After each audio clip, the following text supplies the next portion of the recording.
control specific human behaviors, which again is not true, or very rarely.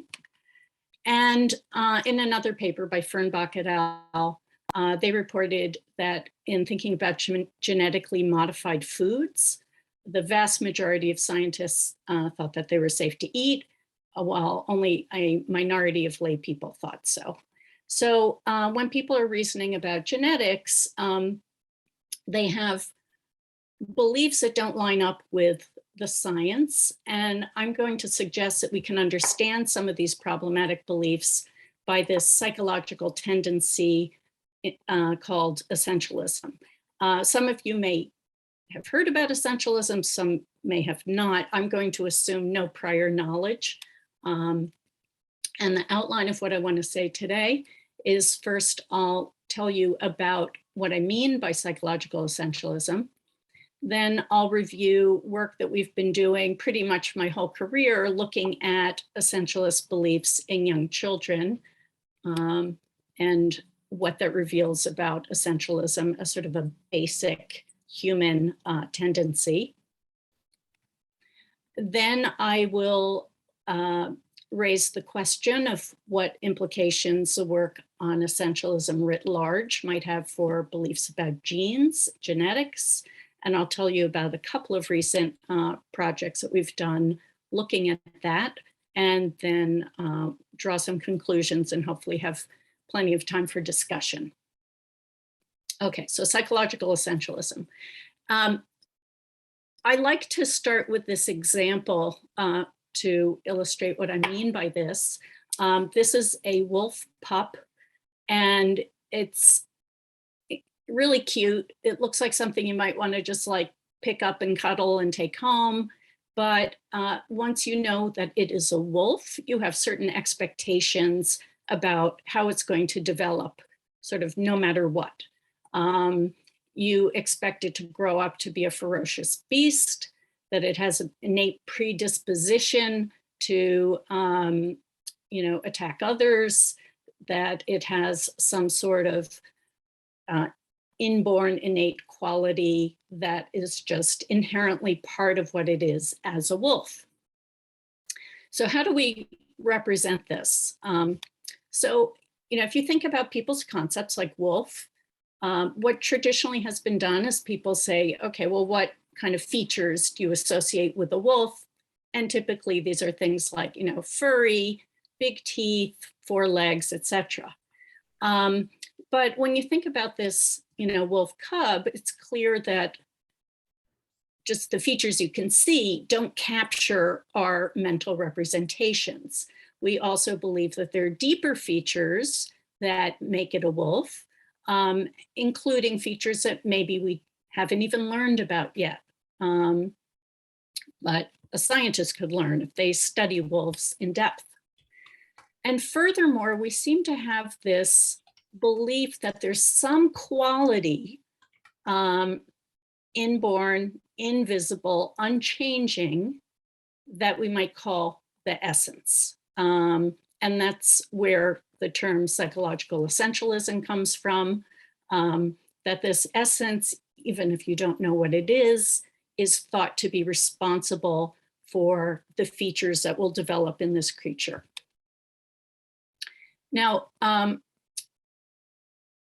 so Doug Medin has written about essentialism. He's a cognitive psychologist who first introduced the term. And he made an important point, which is that often we may not know what that essence is. It may just be what he calls a placeholder. There's a belief that there's an essence without having any detailed expectation of what that essence is. But at the same time, I think that that placeholder can get filled in with other concepts that we're exposed to. And of greatest relevance here today is it may get filled in with genes or genetic information or DNA, etc. And that's what I'll be coming back to. Now, when people have talked about psychological essentialism, on the one hand, it's been noted that this is actually a pretty powerful idea, and it allows us to draw very useful, productive inferences about the world around us. So, as essentialists, someone can understand that, like, this might look like a fish, but it's a mammal. This looks like gold, but it's pyrite. This looks like a leaf, but it's a leaf insect. In other words, what something looks like is not the sum total of what it is. Appearances can be deceiving. And this sort of basic belief can motivate the search for looking for new features. So psychological essentialism has sort of a positive side to it. But I am going to focus more on the negative side of psychological essentialism, and how it is what I would call a cognitive bias. It doesn't represent reality in a fully accurate way. So one example of this is that essentialism promotes this idea that categories have absolute boundaries and to ignore variability within a category. And you can see this in how people talk about gender differences in psychology.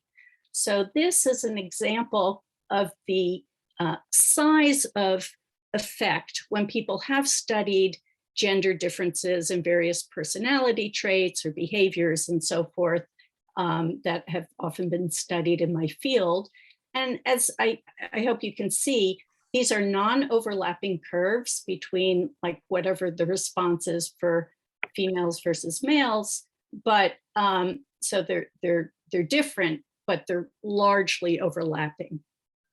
And yet when findings are taken from, say, a research paper and then talked about in the media, they often get characterized as if they're qualitative differences. So this image was actually taken from a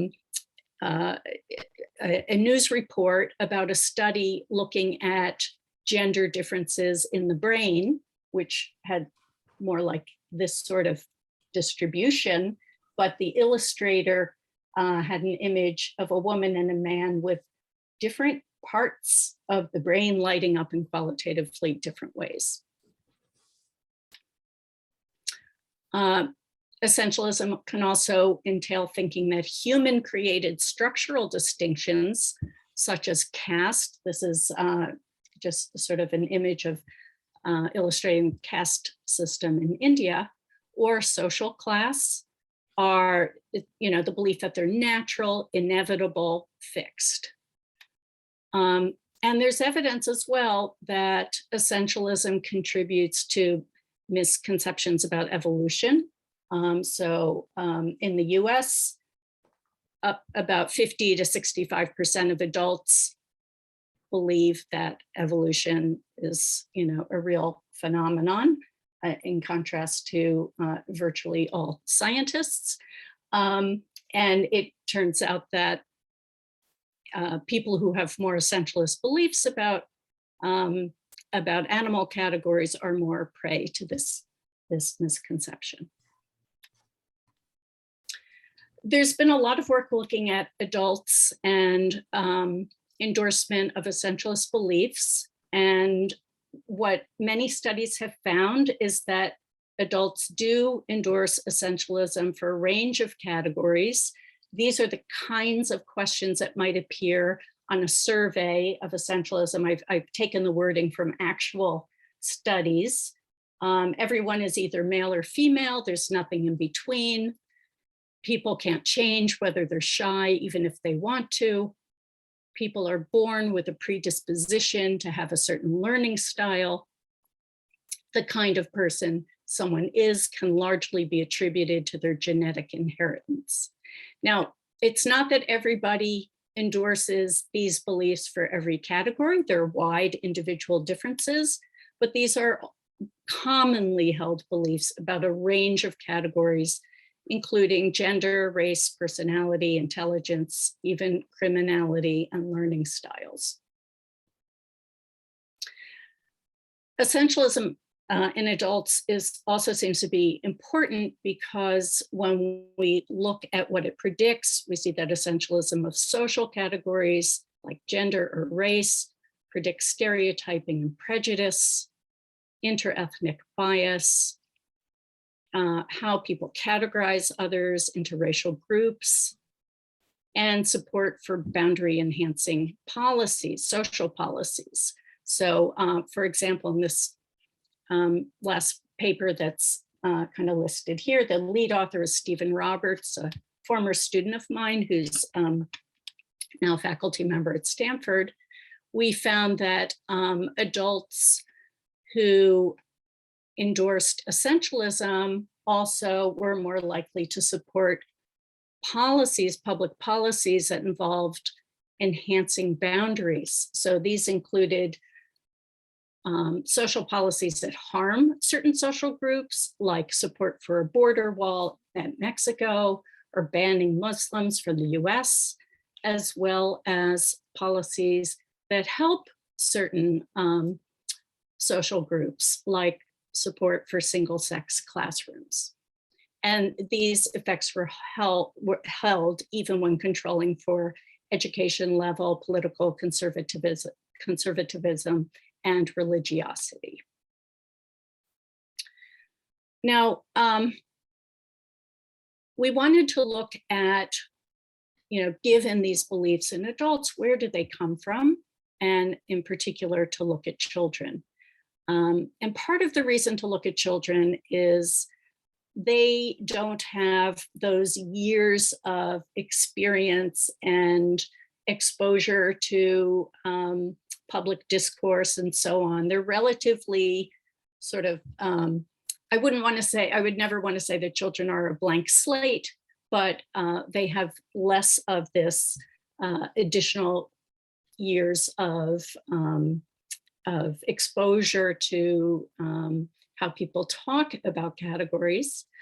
And the second reason is that children have long been known to kind of rely on the surface appearance of things. So they kind of provide a strong test of whether essentialism is a bias or tendency that humans naturally resort to. So many decades ago, the psychologist Jean Piaget, who's like the father of developmental psychology, created these tasks where he discovered that young children are very reliant on surface appearances when thinking about the world. So one of his demonstrations was this task where he would show children 2 glasses of liquid that were at the same level. They would agree that the amount is the same. Pour one glass into a taller, skinnier container. It looks like there's more liquid, and children would say, no, there's more liquid. So there are many, many demonstrations like this where a young child, certainly below 7 years of age, but even up through elementary school, seem to just sort of take what they see as given. Likewise, if you ask children to sort items, they often will just put things together based on the most superficial appearances. The fire truck with the apple because they're both red, the cake with the hat because they have the same shape, and so on.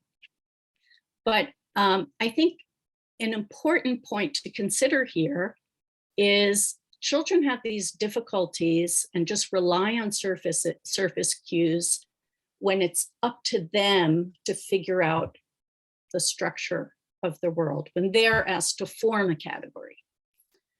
But most of the concepts that children are getting exposed to are being conveyed by adults around them or other people around them using words, passing down from one generation to another what are the important categories in their environment. So, it's from infancy. Children are learning words from other people. Words like dog and wolf, or girl and boy, nice and mean. And these signal which categories are important. So, but the approach we've taken is not to ask what categories do children create on their own. When that approach is taken, kids just skim the surface and use the most available cues that they can see.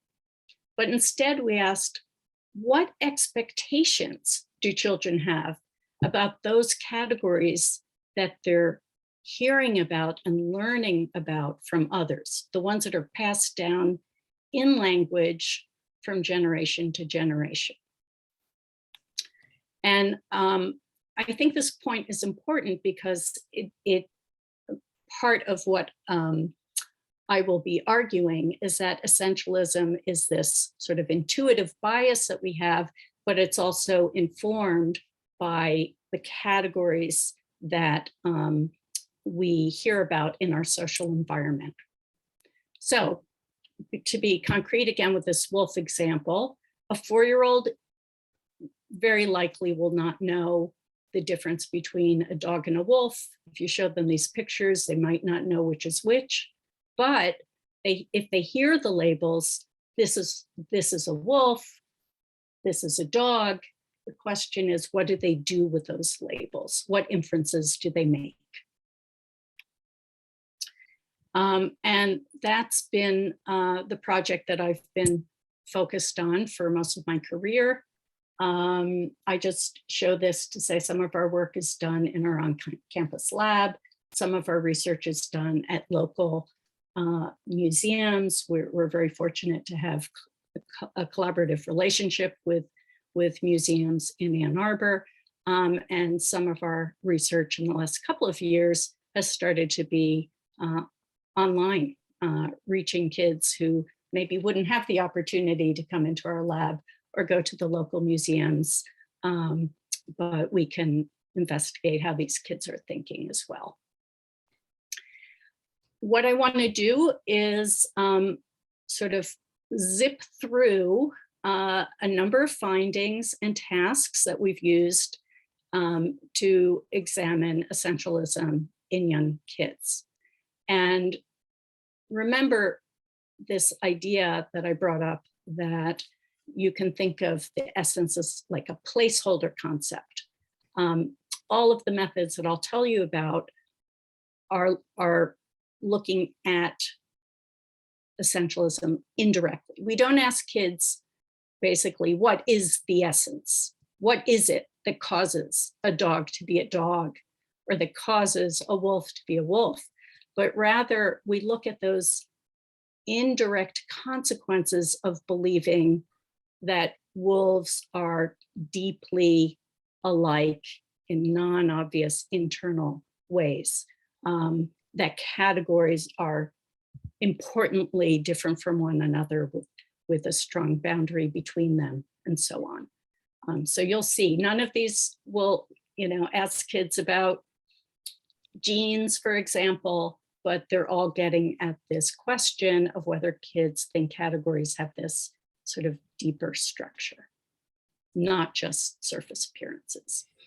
I wrote a book about this a long time ago, and that's just sort of my reminder that I wanted to tell you that, again, I'm sort of zipping through a lot of different kinds of studies that we've done to give you a sense of the kinds of evidence.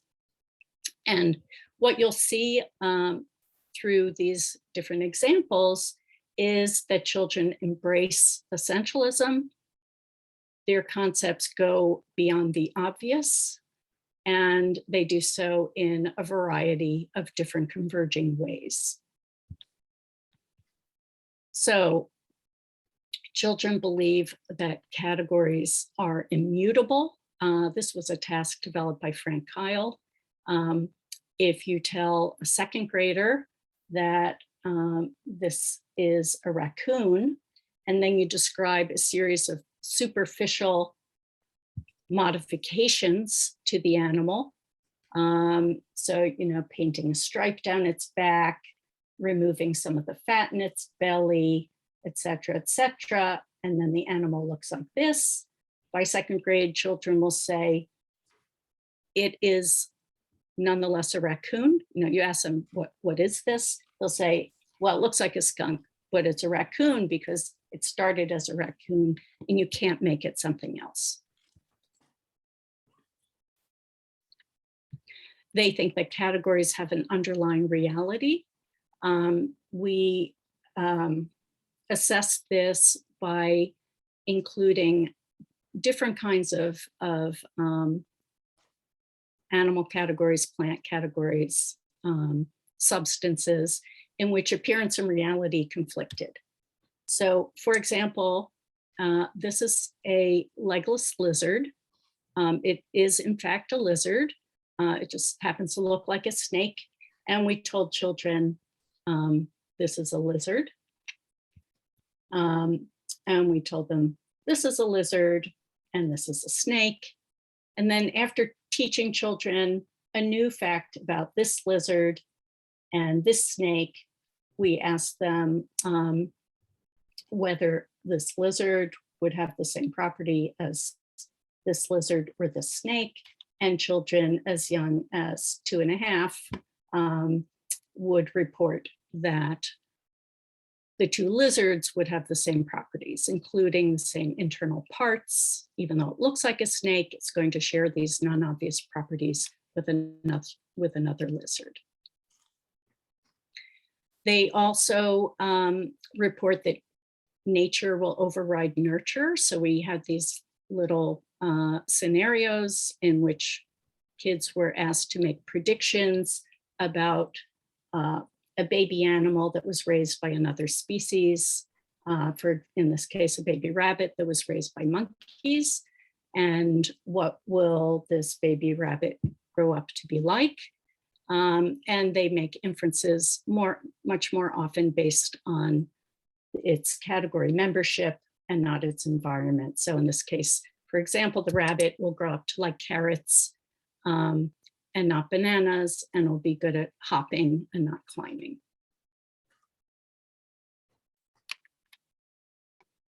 They also judge that category boundaries are objectively correct. So even if a group of people from far away say that these two individuals are the same kind of person, children report that they could not possibly be right, imposing a gender boundary there, although it was not mentioned in the descriptions of these people. And this was found in a variety of other cultures as well. So this is from a paper by Diesendruck et al., where we found that secular Jewish kids in Israel likewise think that individuals who are Muslim Arab and those who are Orthodox Jewish are objectively different kinds of people. And I wanted to give you a sense of how essentialism has been examined outside of the US context.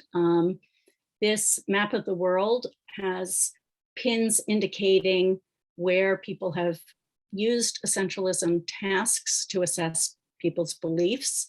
This is not exhaustive, but the map here represents dozens of papers or books and more than 7,000 participants. Most of this is work done with experiments similar to the ones that I described. Some are ethnographic data that anthropologists have used to examine people's beliefs.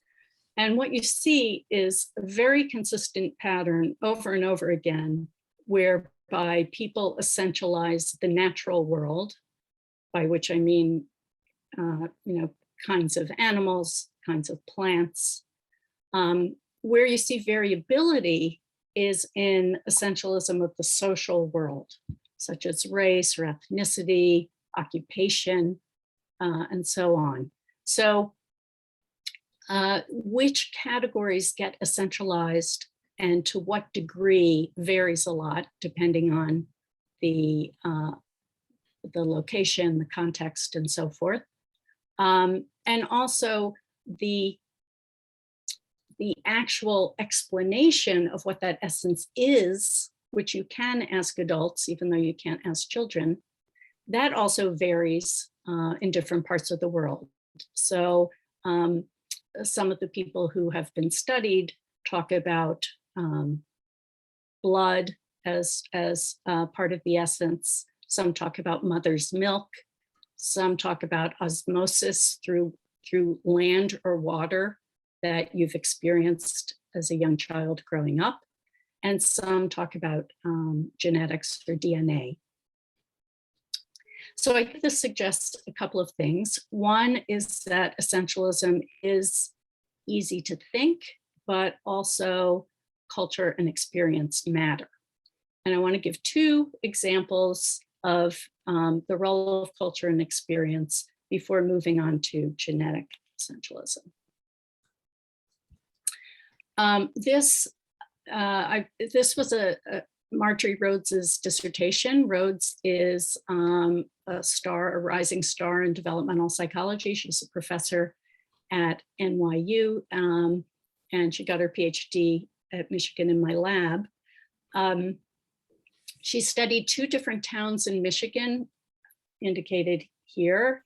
They were about 75 miles apart, but they differed in population size, ethnic and racial diversity, political views, education, and parental education, parental average income. So the dark blue dot was a college town, and I can just tell you, no surprise, that was Ann Arbor. And then the light blue was a small town that was close by. We looked at children between kindergarten and 12th grade. We gave them an essentialism task.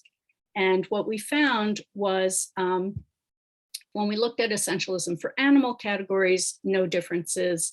Everyone was highly essentialist about animal categories.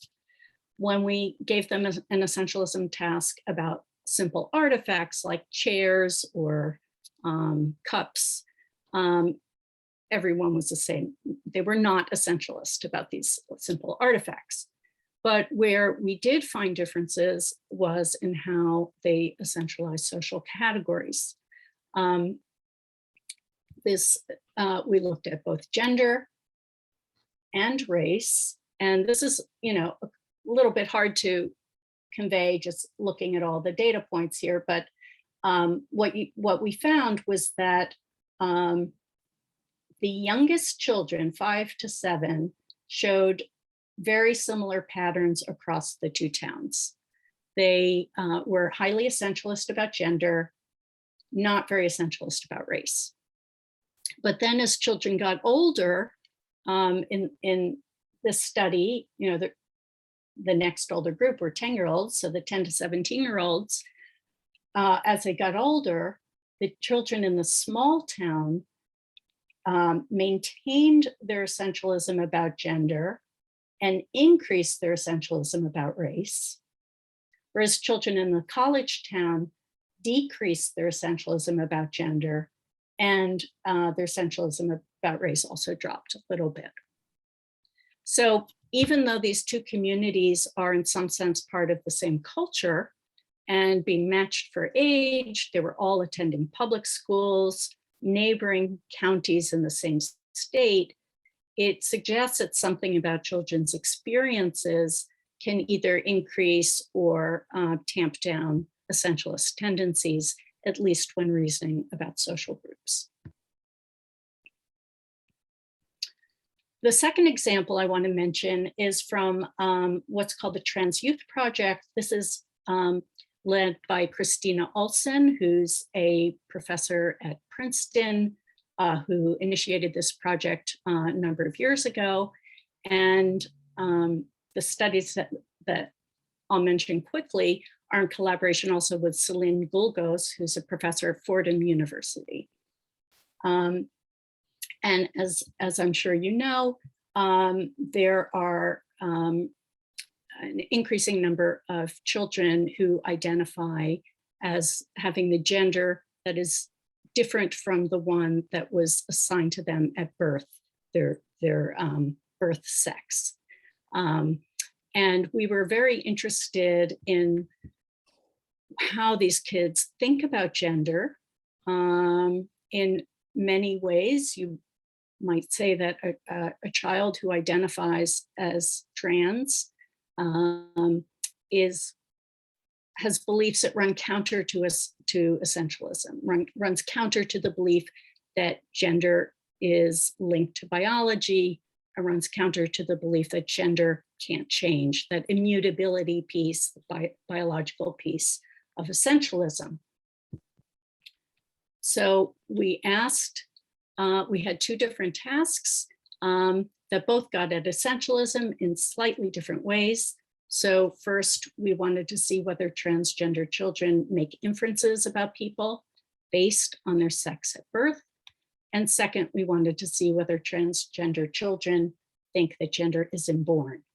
And in both of these studies, we compared transgender children to both cisgender children, children whose gender identity matches their sex at birth, and siblings of transgender children where the siblings themselves are cisgender.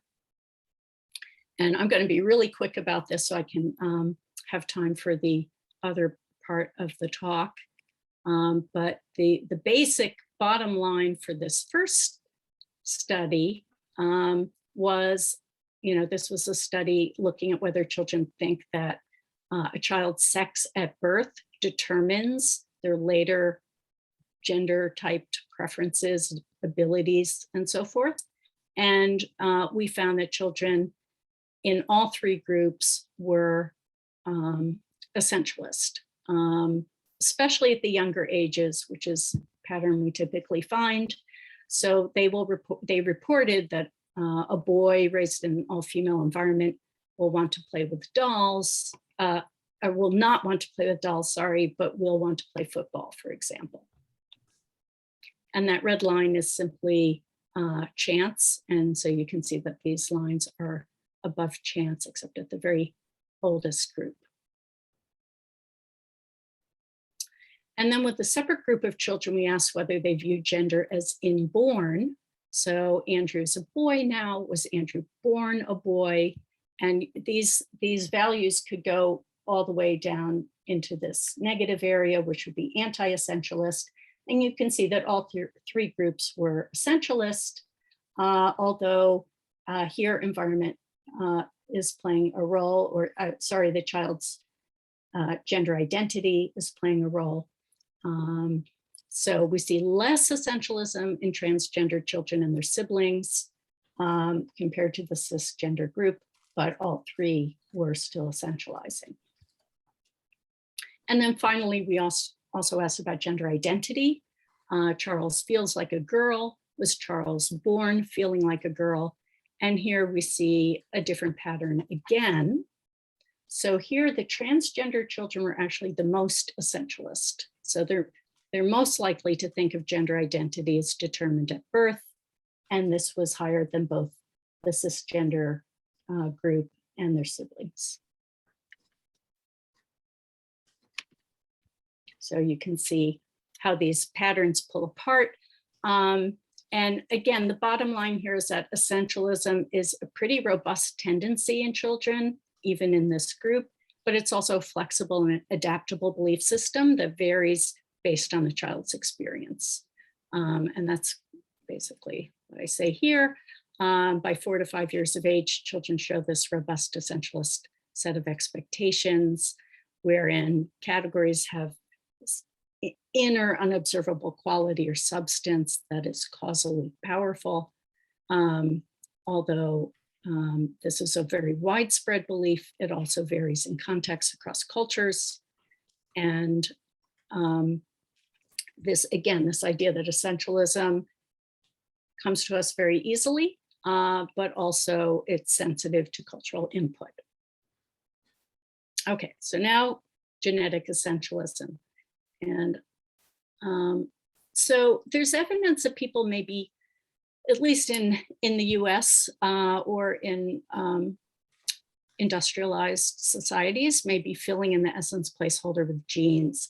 These are anecdotal bits of evidence. The first was from a 5th grader who was explaining in one of our studies, who was explaining why they thought that a child whose birth parents were not too smart, but whose adoptive parents were smart, would be not too smart.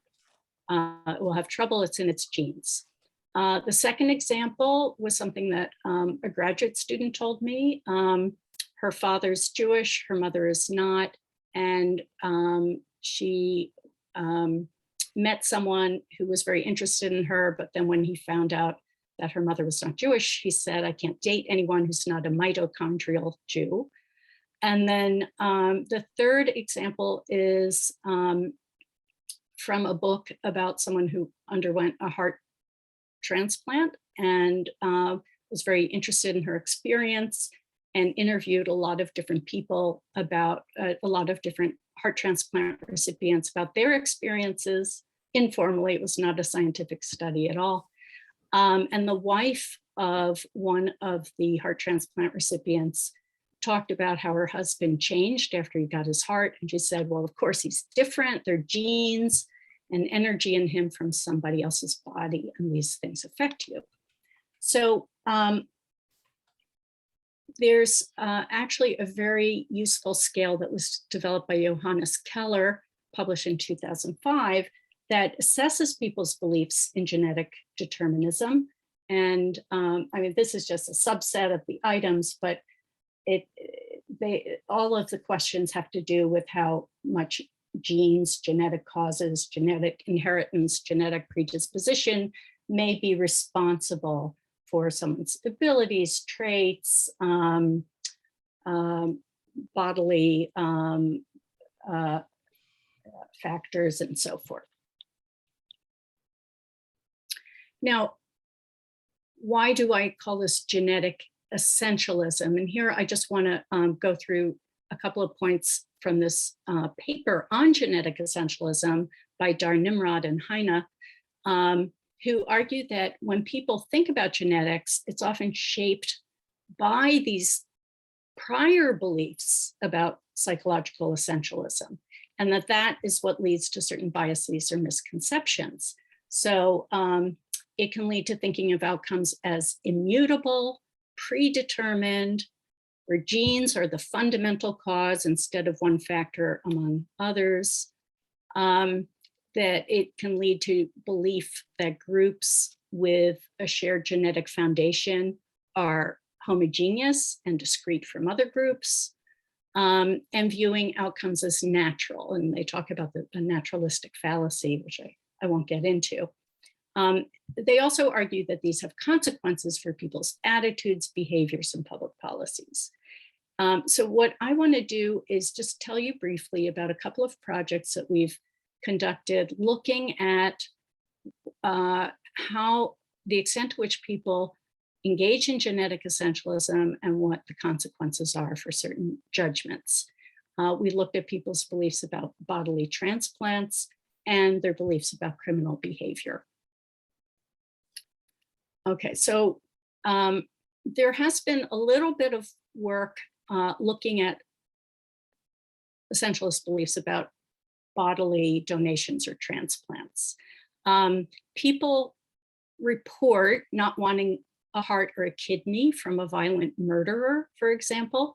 And why that is sort of up in the air, but it may be explained by thinking about the possibility of transfer of qualities from the donor to the recipient.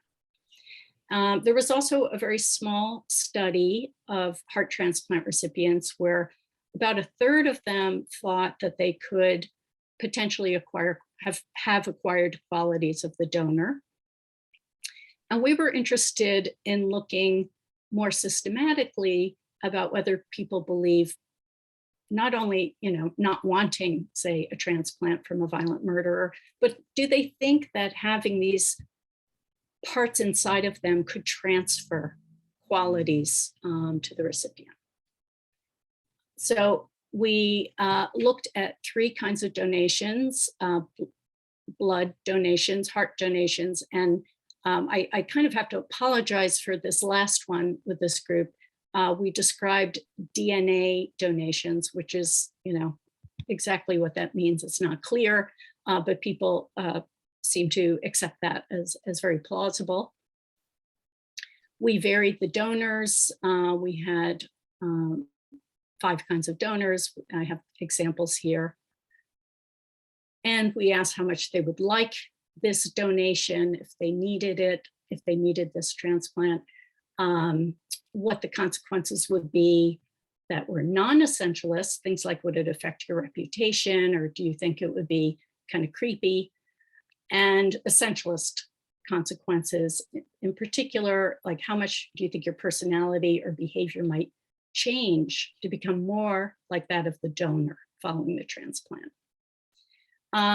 We, just baseline, someone that was similar to you, people were very positive about getting any of these transplants. They did not like the idea of getting a transplant from another species like a pig. They were slightly more happy to have a transplant from someone with negative characteristics, such as a murderer, but still much lower than baseline.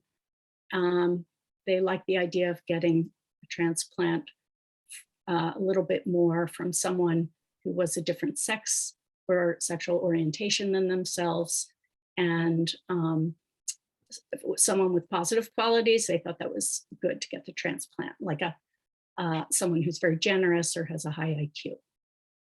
So those are their beliefs about wanting the transplant. This is how much they thought they would be creeped out or contaminated by the transplant, and it's similar patterns to the liking, in which the worst was across species, but also someone with negative characteristics was seen as more problematic than other people. And we also saw a small but consistent effect. So it's a very small amount of change, but it was a consistent amount of change where they thought their personality or behavior might become more like that of the donor. And this was higher than the baseline, which is like our control. And that was true for all of these donations. They also, by and large, the effects were very similar across the 3 types of transplants, but they were higher for DNA than heart or blood. And I should mention, we conducted the study with participants from the US and participants from India. And again, the patterns were the same, but endorsement of genetic beliefs was higher in India. People would express their reasoning by mentioning essentialism, specifically the qualities of the donor would be transferred from the donor to the recipient. So seeing these inner parts as having causal effect. And now, the bottom line with this is that people are attributing this causal power to body parts. But what really I want to, the last piece I want to talk about is what the consequences are of genetic essentialism for how we should treat people who are convicted of a crime. And, there's this idea out in the culture. I think these are just examples of 3 works of fiction arguing that, or assuming that someone could be genetically predisposed to engage in criminal behavior, and to see criminality as intrinsic, stable, biological. Many people view genes as a causal factor. So this was a study that was headed by Toby Jayaratne, looking at a nationally representative survey of Americans, asking about how much genes, environment, and the choice would be a causal factor for a range of human attributes like intelligence, athleticism, nurturance. And this study found that most people thought that a tendency toward violence did have some kind of genetic factor, slightly more in the white participants than the Black participants, but both groups were at least half reported this. Now, how genetic attributions then relate to punishment is complicated. And I've been, really very deeply informed by the work that Paul has done in this area. It's, on the one hand, some studies found that people endorse more lenient punishments for criminal acts if they learned that the act was caused by a biological predisposition or by genetics. And on the other hand, other work has found that people assign more blame and recommend harsher punishment for in these circumstances. And then still other work has found no effect, either positive or negative. And it may be like there are two possible pathways, because having a genetic basis, attributing a genetic basis is sort of this double-edged sword where you can see that, someone maybe doesn't have as much choice in the matter, so you might recommend less punishment, or you may view them as more inherently and stably dangerous and think there should be more punishment. So I think, the answer to this question, there's not just one answer to this question, and it will depend on what you ask and what you're measuring. But that's sort of the backdrop to what we did. This is work that I've done. The primary researcher on this is Meredith Meyer, who was a postdoc in my lab. We used a genetic donor task where participants were asked to imagine that they wished to have a baby via sperm donation. That it was made very clear that there would be no further or direct contact with the donor. And they were asked how possible was it that if they went through with this, that their child might later become whatever quality was true of the sperm donor. Now, the purpose of this was to assess how people are thinking about the genetic contribution by separating out the donor from the environment. We hope that would clarify to participants that they should be thinking about the genetic link alone.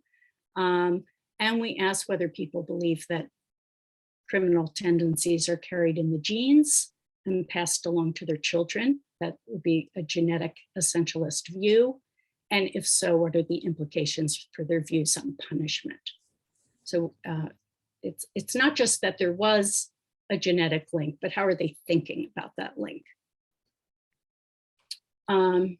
So we, an initial study, this is really not the main point, but people thought that it is possible that a child might later become a murderer if they received sperm from a murderer donor.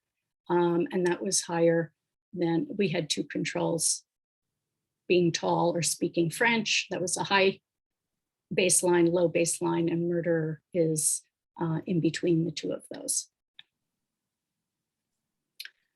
How does genetic essentialism relate to punishment? So, so we had these vignettes, potential sperm donors. We described their criminal history and the crime itself. There are very varied crimes, from shoplifting to violent murder. And we had participants make a series of judgments. The first was the essentialist question, the likelihood that this would be passed along to the child.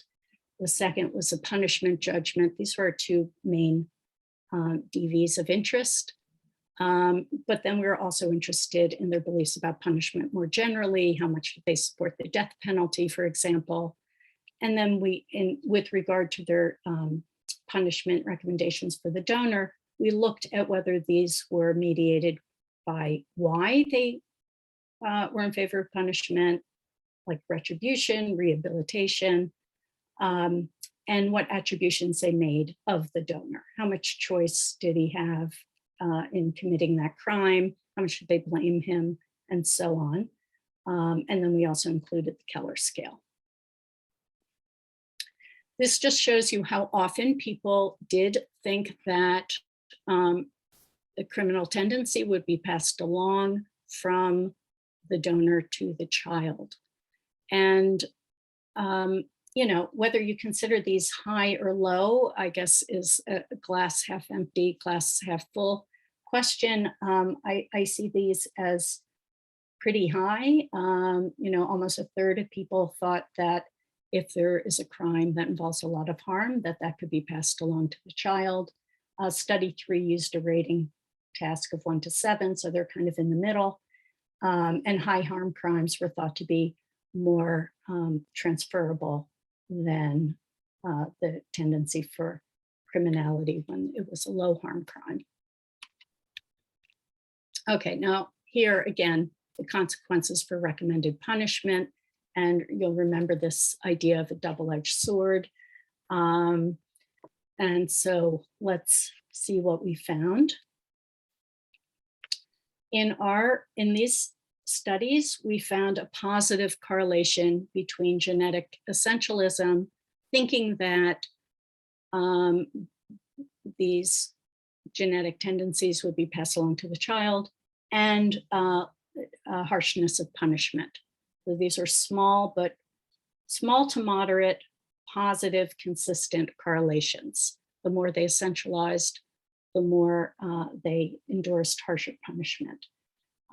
We also saw correlations with belief more generally in things like the death penalty or solitary confinement, that sort of thing. And we saw negative correlations with thinking that resources should be put toward prevention. So the more they essentialized, the less they thought that was worth doing. So I think this supports the idea that a genetic propensity is signaling something about the people who engage in criminal behavior that has consequences for how they reason about the legal system. I mentioned that we looked at motivations. I'll be really quick here. So this link between genetic essentialism and punishment was partly explained by viewing the purpose of punishment as retribution and retribution against the donor and protection of the general public. And none of these characteristics about choice, blame, or moral character predicted was mediating this relationship, but recidivism was. Okay, so I see Susan, we're out of time. Yeah, yes. we're unfortunately out of time, and unfortunately I need to go run a meeting at 1 o'clock as well. And so I'm very sorry for not timing this better. So one of the essential things about humans is that they always run over, and I'm as guilty as anybody, but it was a fascinating presentation. Fine. I thought about calling you at 10 o'clock this morning, but I thought, you know, he may not be up yet. So I'm not and I hope that you won't wake the guy out of a good sleep, let me just mute that. I hope you won't mind if people who have questions email you directly. Oh, please do. I mean, that was my major goal, was to hear from you, and I just I talk too much, which I tend to do. So well, it was a great presentation, and we're really grateful to you for joining us. So thank you very much, and thanks everybody who was here. We look forward to seeing you on June 13th with Nathaniel Comfort from Hopkins. Bye. Bye.